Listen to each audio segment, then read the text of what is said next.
Oui, en fait, le CNT a pris une résolution le jeudi passé pour demander la suspension de la détention de M. Issa Kaoudim parce qu'il en est membre. Et ça, c'est sur la base de l'article 62 in fine de la Constitution du Mali du 25 février 1992. On attendait donc de recevoir d'abord la résolution pour exécution. C'est ce qui a été fait aujourd'hui. On a reçu la résolution. Et puisque la résolution en elle-même ne peut suffire à obtenir la mise en liberté de monsieur, il fallait l'enrôler. On a donc enrôlé la résolution pour que le juge la constate. Et puis, qu'il en tire les conséquences.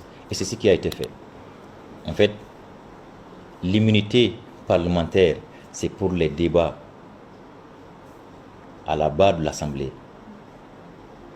Ça ne couvre pas les faits dans la vie de tous les jours et surtout pas en flagrance. Il a été pris en flagrance, poursuivi en flagrance.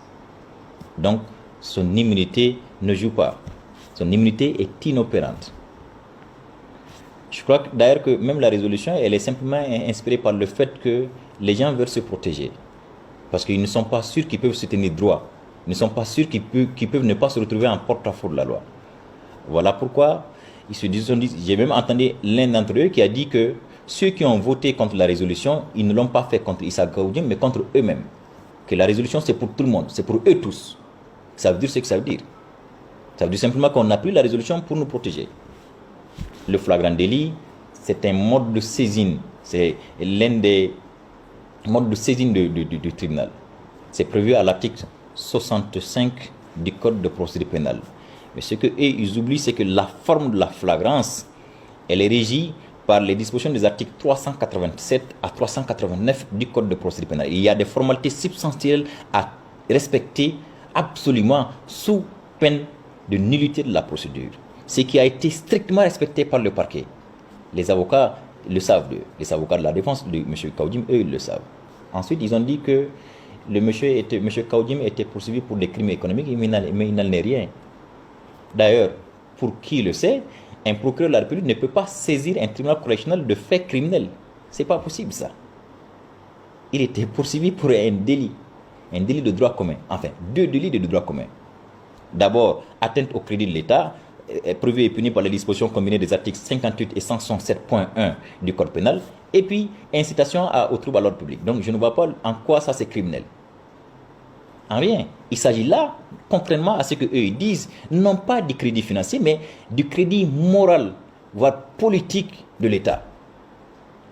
L'article 58, par exemple, vous dit toute propagation de nouvelles tendances à porter atteinte au crédit de l'État sera punie d'un emprisonnement de 1 à 5 ans.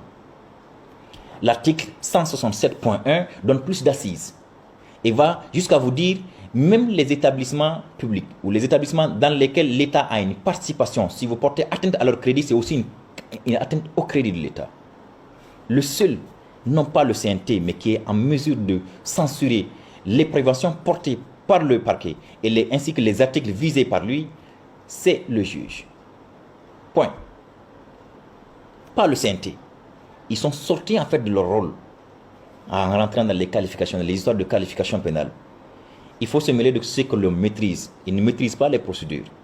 La suite, c'est que, en fait, le CNT a simplement voté la suspension de la détention. C'est ce qui vient d'être ordonné tout de suite. Donc, il va sortir. Nous, on vient de signer un ordre de mise en liberté pour le sortir de la prison.